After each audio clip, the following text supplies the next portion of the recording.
ಹಿಮ ಬೀಳುವಂಥ ಪ್ರದೇಶ. ಅಲ್ಲಿ ಹಕ್ಕಿ ಪಕ್ಷಿಗಳೆಲ್ಲ ಇದ್ದು, ಇದೆಲ್ಲರ ಜೀವನದಲ್ಲಿ ಆಗುವಂಥದ್ದು. ಆ ಪ್ರದೇಶ ಹೇಗಿತ್ತು ಅಂತಂದರೆ, ಒಂದು ಕಾಲದಲ್ಲಿ ಅತಿಯಾದ ಮಳೆ ಆಗುತ್ತೆ, ಅತಿಯಾದ ಹಿಮ ಬೀಳಕ್ಕೆ ಪ್ರಾರಂಭ ಆಗುತ್ತೆ. ಅಷ್ಟೇ ಅಲ್ಲ, ಅಲ್ಲಿ ಬೀಳುವಂಥ ಹಿಮ ಯಾವ ಕೆಲಸವನ್ನು ಮಾಡೋಕ್ಕೆ ಕೊಡೋಂಗಿಲ್ಲ. ಅದು ಆವಾಗ ಪ್ರಕೃತಿ ನೋಡಿ ಈ ಮನುಷ್ಯನಿಗೆ ಬುದ್ಧಿ ಕೊಟ್ಟ, ಭಾಳ ದುರ್ಬುದ್ಧಿಯನ್ನು ಕೊಟ್ಟ. ಆದರೆ ಪ್ರಾಣಿ ಪಕ್ಷಿಗಳಿಗೆ ಭಾಳ ಚಲೋ ಬುದ್ಧಿ ಕೊಟ್ಟ. ಅವಕ್ಕೆ ಗೊತ್ತು ಯಾವ ಸಮಯದಲ್ಲಿ ನಾವು ಹೇಗಿರಬೇಕು, ಯಾವ ಸಮಯದಲ್ಲಿ ನಾವು ಯಾರ ಹತ್ತಿರ ಇರಬೇಕು, ಯಾವ ಸಮಯದಲ್ಲಿ ಎಷ್ಟು ಮಳೆ ಬೀಳುತ್ತಾ, ಯಾವ ಸಮಯದಲ್ಲಿ ಎಷ್ಟು ಹಿಮ ಬೀಳುತ್ತಾ, ಯಾವ ಸಮಯದಲ್ಲಿ ನಮಗೆ ಆಹಾರ ಸಿಗುತ್ತೆ, ಎಷ್ಟು ಪ್ರಮಾಣದ ಆಹಾರ ಸಿಗುತ್ತೆ ಅಂಥೇಳಿ ಹಕ್ಕಿಗಳು ವಲಸೆ ಹೋಗ್ತವೆ. ವಲಸೆ ಹಕ್ಕಿಗಳನ್ನು ನೀವು ನೋಡಿರ್ಬೋದು. ನಿಮ್ಮ ಊರೊಳಗೆ ನಾನು ನೋಡಿದೆ. ಇವತ್ತು ಎಲ್ಲಿ ನೋಡಿದೆ ಅಂತಂದ್ರೆ, ಒಬ್ಬ ಇದು ಯಾವ್ರಿಗೆ ಹೋಗಿದ್ವಲ್ಲ ಸರ್, ಜಕ್ನೂರಿಗೆ ಹೋಗಿದ್ವಿ. ಯಾರ ಹೆಸರವರು?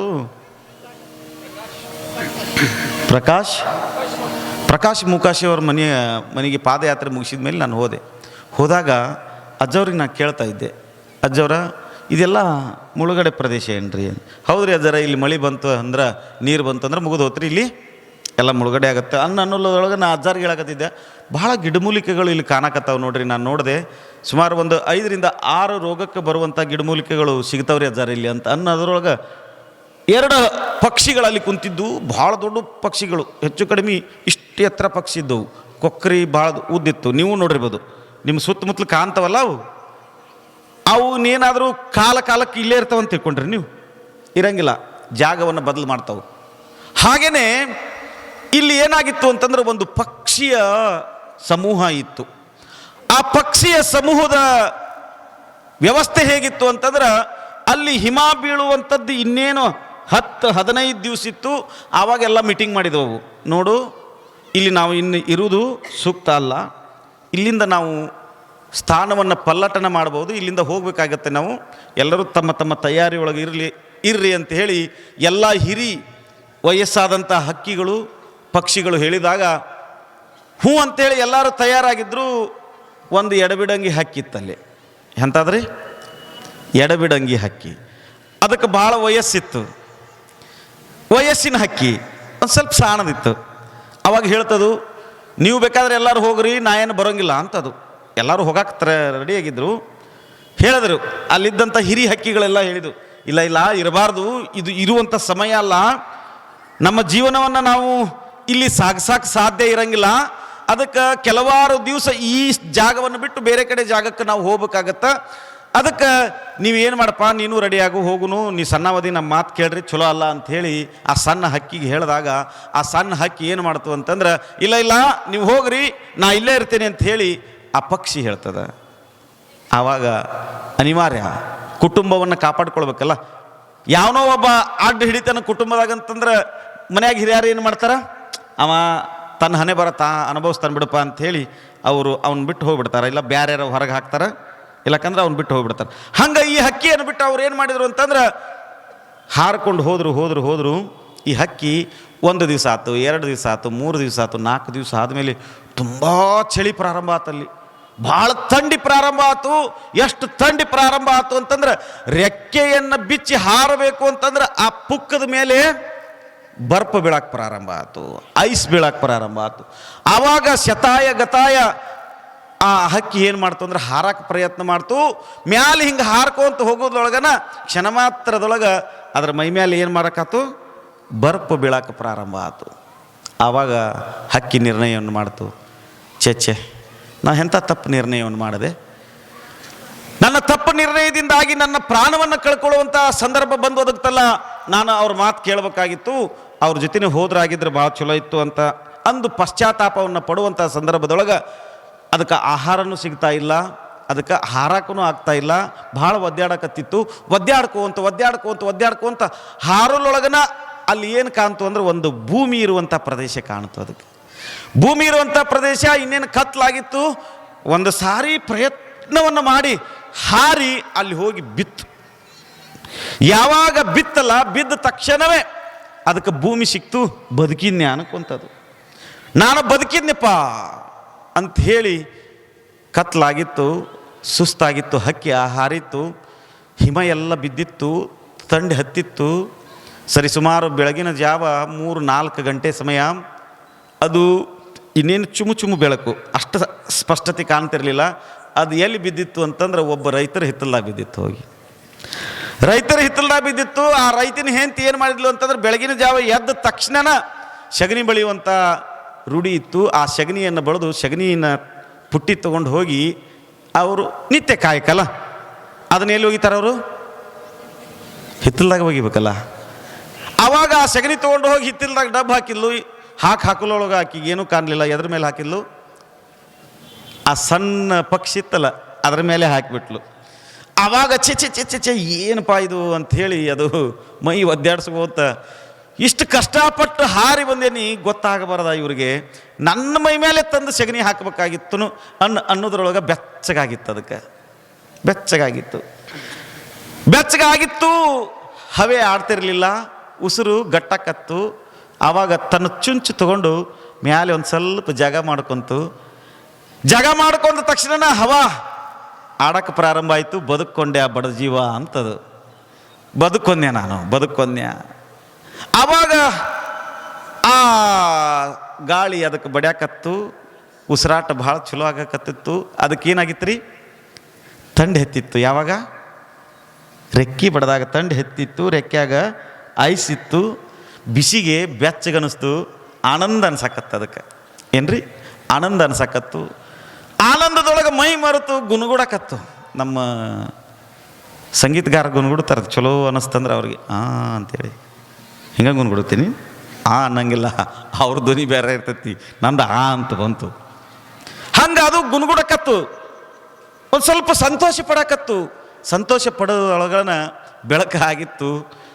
ಆ ಸಂತೋಷದ ರಾಗ ನಮ್ಮದಾದ್ರೆ ನಮ್ಮ ರಾಗ ಬೇರೆ, ಅವ್ರದ್ದಾದ್ರೆ ಅವ್ರ ರಾಗ ಬೇರೆ. ಅವ್ರ ಮನೆಯೊಳಗೊಂದು ಬೆಕ್ಕಿತ್ತಂತ. ಆ ಬೆಕ್ಕು ಕೇಳಿಸ್ಕೊಂತಂತ, ಎಲ್ಲೇ ಪಕ್ಷಿ ಹಾಡೋವಂಗೆ ಕಾಣಕತ್ತಿಲ್ಲ, ಯಾವುದೋ ಒಂದು ಪಕ್ಷಿ ಮರಿ ಹಾಡಕತ್ತತಿ ಅನ್ನೋತ್ಲೇನ ಅದು ಹುಡ್ಕೊಂತ ಬಂತಂತ. ಅದು ಗೊತ್ತಾತಂತ ಅದಕ್ಕೆ, ಸಗಣಿ ಬುಟ್ಟಿ ಒಳಗೆ ಐತಿ, ಸಗಣಿಯಾಗ ಐತಿ ಅಂತೇಳಿ ಬಡ ಕೈ ಹಾಕಿದ್ದ ಅಚ್ಚಾಗಿತ್ತಾಗ ಕಲಸಾಡಿ ಆ ಪಕ್ಷಿ ತೊಗೊಂಡು ಪಟ್ನ ಬಡ್ದಿದ್ದ ಬಾಯಾಗ ಹಾಕೊಂಡು ತಿಂದುಬಿಡ್ತಂತ. ಸತ್ತು ಹೋತಂತ ಪಕ್ಷಿ. ಯಾವುದೋ ಪ್ರದೇಶದಲ್ಲಿರುವಂಥ ಹಕ್ಕಿ ಇಲ್ಲಿ ಬಂದು ಬಿದ್ದು ಆ ಬೆಕ್ಕಿನ ಬಾಯಾಗ ಹೋಗಿ ಆಹಾರ ಆಗಬೇಕಾಗಿತ್ತು ಅಂತಂದ್ರೆ ಇಲ್ಲಿ 4 ಸಂದೇಶಗಳದವು. ಎಷ್ಟು? ಇದರೊಳಗೆ 4 ಸಂದೇಶಗಳದವು. ಏನು? ಒಂದನೇ ಸಂದೇಶ ಏನು ಅಂತಂದ್ರೆ, ಹಿರಿಯರು ನಮ್ಮ ಮನೆಯೊಳಗೆ ನಮಗೆ ಏನಾದರೂ ಒಂದು ಮಾತನ್ನು ಹೇಳ್ತಾರಂತಂದ್ರೆ ನಾವು ಹಿರಿಯರ ಮಾತು ಕೇಳಬೇಕು. ಹಿರಿಯರ ಮಾತು ಕೇಳಲಿಲ್ಲ ಅಂತಂದ್ರೆ ಹಿಂಗಾಕತಿ. ಹಿರಿಯರ ಮಾತು ಕೇಳಲಿಲ್ಲ ಅಂದ್ರೆ ಹಿಂಗಾಕತಿ. ಹಿರಿಯರು ಯಾವಾಗ ಹೇಳಕತ್ತಾರ ಅಂದ ತಕ್ಷಣ ಅವ್ರ ಮಾತಿನ ಮೇಲೆ ಅಲಕ್ಷ್ಯ ಇರಬಾರದು, ಅದರ ಕಡೆ ಗಮನ ಇರಬೇಕು, ಅವ್ರ ಮಾತನ್ನು ಕೇಳಬೇಕು. ಇದು ಒಂದನೇದ್ದು. ಇನ್ನೊಂದು, ನಿಮ್ಮ ಮೈ ಮೇಲೆ ಒಂದೊಂದು ಸಾರಿ ಸಗಣಿ ಅಂತದ್ದು ಬೀಳ್ತಿರ್ತೈತಿ. ಏನ್ರಿ? ನಿಮ್ಮ ಜೀವನನ ಮುಗಿದು ಹೋತಪ್ಪ ಅನ್ನುವಷ್ಟರ ಮಟ್ಟಿಗೆ ನಿಮ್ಮ ಮನೆಯಾಗಿದ್ದಾರು ಖಾರವಾಗಿ ಮಾತಾಡ್ತಾರೆ, ನಿಮ್ಮ ನೇರವಾಗಿ ಹೇಳ್ತಾರೆ, ಬೈತಾರೆ. ನಿಮ್ಮನ್ನು ಬೈತಾರೆ ಅಂದ ತಕ್ಷಣ ಯಾವತ್ತೂ ಬೈದವ್ರ ಮೇಲೆ ತಪ್ಪು ತಿಳ್ಕೋಬಾರ್ದು. ನಕ್ಕ ಹೇಳೋರು ಎದಕ್ಕೆ ಹೇಳ್ತಾರ? ಶಾಸ್ತ್ರ ಐತಲ್ಲ. ನಕ್ಕ ಹೇಳೋರು ಒಳ್ಳೇದಕ್ಕೆ ಹೇಳಂಗಿಲ್ಲ, ಬೈದು ಹೇಳೋರು ಒಳ್ಳೇದಕ್ಕೆ ಹೇಳ್ತಾರೆ. ನಿಮ್ಮ ಮನೆಯಾಗ ಯಾರಾದರೂ ನಿಮಗೆ ಸಿಟ್ಟು ಗೆದ್ದು ಬೇದಾರ ಅಂತಂದ್ರೆ, ನಿಮ್ಮ ಮ್ಯಾಲೆ ಏನಾದರೂ ಒಂದು ಸ್ವಲ್ಪ ಸಗಣಿ ಅಂತ ಅದು ಒಗದಾರ ಮಾತು ಅಂತಂದ್ರೆ, ಮಾತು ಹೇಳಕತ್ತೀನಿ, ಸಗಣಿನೇ ಒಗೆಯಂಗಿಲ್ಲ, ಅಂಥ ಮಾತುಗಳು ಬರ್ತಿರ್ತವೆ. ಆವಾಗ ಯಾವತ್ತೂ ತಪ್ಪು ತಿಳ್ಕೊಬಾರ್ದು ಅವ್ರ ಮೇಲೆ ಯಾವತ್ತೂ ತಪ್ಪಾರ. ಅದು ನಿಮ್ಮ ಸ್ನೇಹಿತನೇ ಇರಲಿ, ನಿನ್ನ ಗೆಳೆಯನೇ ಇರಲಿ, ಗೆಳತಿಯೇ ಇರಲಿ, ಅಥವಾ ನಿನ್ನ ಆಜು ಬಾಜು ಸ್ನೇಹಿತನೇ ಇರಲಿ, ಹಿರಿಯರ ಇರಲಿ, ನಿಮಗೆ ಒಂದು ಸ್ವಲ್ಪ ಭಾಳ ನೋವು ಆಗುವಂಗೆ ಮಾತಾಡಿ ತಿಳುವಳಿಕೆಯನ್ನು ಹೇಳಕತ್ತಾರ ಅಂತಂದ್ರೆ, ಬೈದು ಹೇಳಕತ್ತಾರ ಅಂತಂದ್ರೆ ಅದನ್ನು ಭಾಳ ತೆಲೆವಾಗಿ ಸ್ವೀಕಾರ ಮಾಡಬೇಕು. ಇದು 2ನೇ ಸಂದೇಶ. 3ನೇ ಸಂದೇಶ ಏನು ಅಂತಂದ್ರೆ, ನಿಮ್ಮ ಜೊತೆ ಒಂದಿಷ್ಟು ಮಂದಿ ಬೆಕ್ಕನಂಗ ಇರ್ತಾರೆ. ಏನ್ರಿ, ನಿಮ್ಮ ಜೊತೆ ಒಂದಿಷ್ಟು ಮಂದಿ ಬೆಕ್ಕನಂಗೆ ಇರ್ತಾರ, ಭಾಳ ಚಲೋ ಇರ್ತಾರ, ನಿಮ್ಮನ್ನು ಎಷ್ಟು ಹೊಗಳ್ತಿರ್ತಾರ, ನಿಮ್ಮ ಮುಂದೆ ಇಂದ್ರ ಚಂದ್ರ ಅಂತಿರ್ತಾರ, ಹಿಂದೆ ಬಂದು ಚಾಕು ಹಾಕ್ತಿರ್ತಾರೆ. ಅಂಥವ್ರನ್ನೆಂದು ನಂಬಕ್ಕೆ ಹೋಗ್ಬೇಡ್ರಿ. ಅಷ್ಟೇ ಅಲ್ಲ, ಯಾವಾಗ ಹೆಂಗೆ ಬಂದು ಯಾವ ರೂಪದೊಳಗೆ ನಿಮ್ಮ ಜೊತೆ ಭಾಳ ಚಲೋ ಸ್ನೇಹ ಮಾಡಿ ನಿಮ್ಮ ಸ್ನೇಹಕ್ಕನ ಮಸಿ ಬೆಳೆಯುವಂತಹ ಮೋಸವನ್ನು ಮಾಡ್ತಿರ್ತಾರ. ಅದು ವ್ಯವಹಾರನೇ ಆಗಿರಬಹುದು, ಸ್ನೇಹನ ಆಗಿರಬಹುದು, ಇನ್ನೊಂದೇ ಆಗಿರ್ಬೋದು, ಮತ್ತೊಂದೇ ಆಗಿರ್ಬೋದು. ಅವ್ರು ಯಾವಾಗ ತಲೆ ಮ್ಯಾಲ ಕೈ ಇಟ್ಟು ಬಡ್ದು ಗಬಗ್ನ ಸಾಯಿ ಹೊಡೆದು ತಿಂತಾರೋ ಗೊತ್ತಾಗಂಗಿಲ್ಲ ಅನ್ನುವಂಥ ಸಂದೇಶ ಮೂರನೇ ಸಂದೇಶ.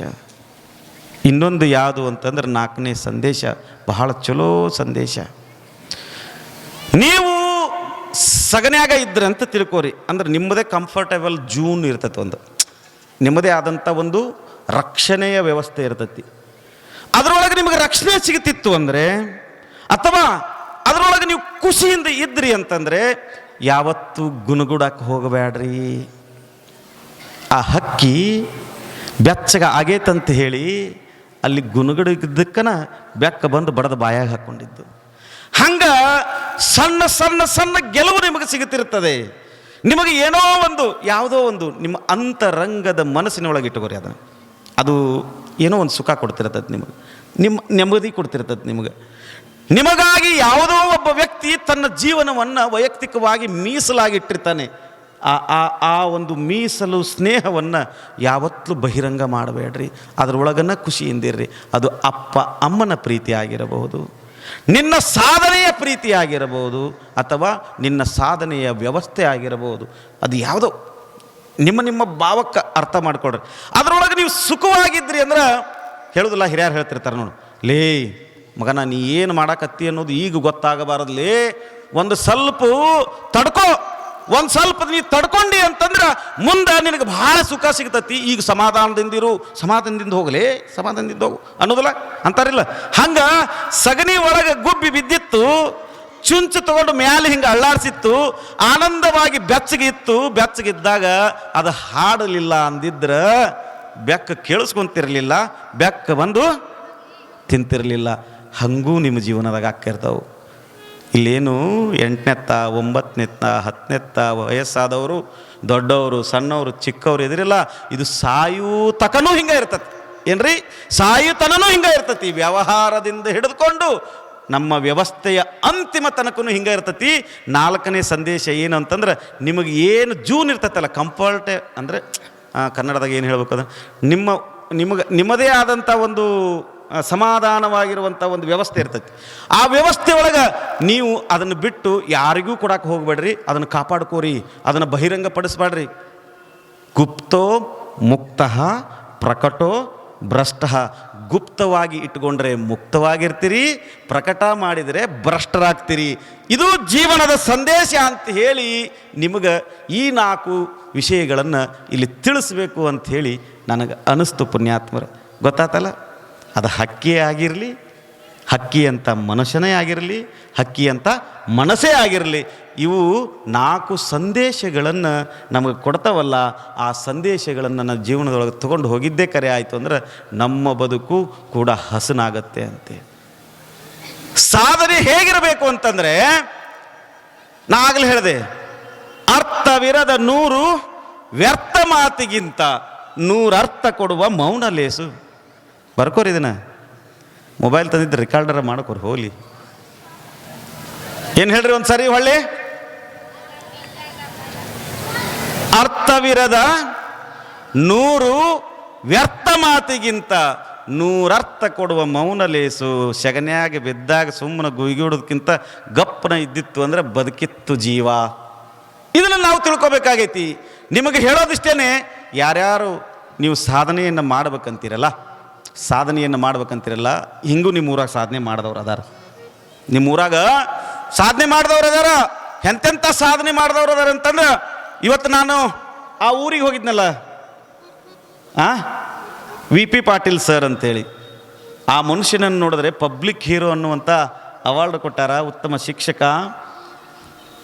ಎಲ್ಲಿವರೆಗೆ ತನ್ನ ಜೀವನ ಆಯ್ತಲ್ಲ, ವಂಡರ್ ಆಗಿಬಿಟ್ಟೆ ನಾನು. ಎಷ್ಟು ವಂಡರ್ ಆದ್ನೆ ಅಂತಂದ್ರೆ, ಸಾವಿಲ್ಲದ ಸಾಸಿವೆ ಹುಡ್ಕೊಂಡು ಬರ್ರಿಪ್ಪ ಅಂತಂದ್ರೆ ಎಲ್ಲರೂ ಸಿಗಕ್ಕೆ ಸಾಧ್ಯ ಐತೇನು ರೀ? ಯಾರ್ದಾರ ಮನ್ಯಾಗ ಸಾವಿಲ್ಲದ ಸಾಸ್ವಿ ಸಿಗಕ್ಕೆ ಸಾಧ್ಯನ? ಹಂಗೆ ಈಗಿನ ಕಾಲದೊಳಗೆ ಮೊಬೈಲ್ ಇಲ್ಲದೆ ಇರುವಂಥ ಮನುಷ್ಯನ ಹುಡ್ಕೊಂಡು ಬರೋಕ್ಕೆ ಸಾಧ್ಯ ಐತೇನು ರೀ ಗೌಡ್ರೆ? ಹಾಂ, ಈಗ ನಾ ಹೇಳಿದ ಮೇಲೆ ಐತಂತೀರಿ ಒಟ್ಟು ಅಡ್ಡ ನೋಡಿ. ಅವರು ಮೊಬೈಲ್ ಎಂದು ಅವ್ರಿಗೆ ತಿಳುವಳಿಕೆ ಬಂದತ್ತಲ್ಲ, ಅವತ್ತಿಂದ ಹಿಡಿದು ಇವತ್ತಿನವರೆಗೂ ಮೊಬೈಲ ಉಪಯೋಗ ಮಾಡಿಲ್ಲ ಅಂತ ಪುಣ್ಯಾತ್ಮ. ಅಷ್ಟೇ ಅಲ್ಲ, ಇದೊಂದು ಮಾತು ಗಮನ ಇಟ್ಟುಕೊಡ್ರಿ ನೀವು. ನಿಮ್ಗೆ ಒಂದೊಂದು ಸಾರಿ ಗೆಲುವಾಗ್ತದೆ, ಗೆಲುವಾಗತ್ತಲ್ಲ ನಿಮ್ಗೆ. ಗೆಲುವಾದಾಗ ಸಂಭ್ರಮ ಪಡಕ್ಕೆ ಹೋಗ್ಬೇಡಿ.